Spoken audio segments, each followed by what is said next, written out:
Hi na nga, I'm Reggie Dave from Toy Session Action and nandito tayo sa Heroes Dimension, ang ating official headquarters ng Heroes Comic Con Philippines, guys.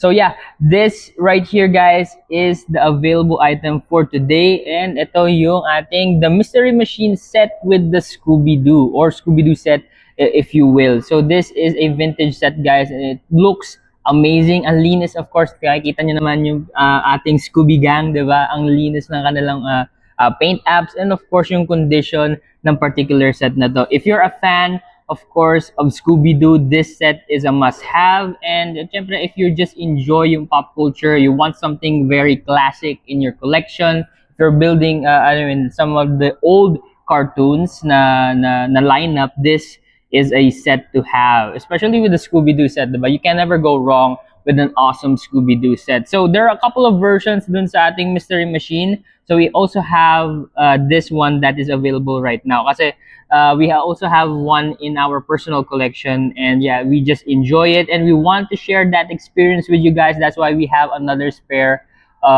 set para sa inyo. So yeah, ano pang hinihintay nyo, guys? Dalo lang dito sa Nomo Vista Malls Lifestyle Center dito sa Bacoor, Cavite. We are located at the 3rd floor, guys. So yeah, peace out, God bless, and kita-kits sa Heroes.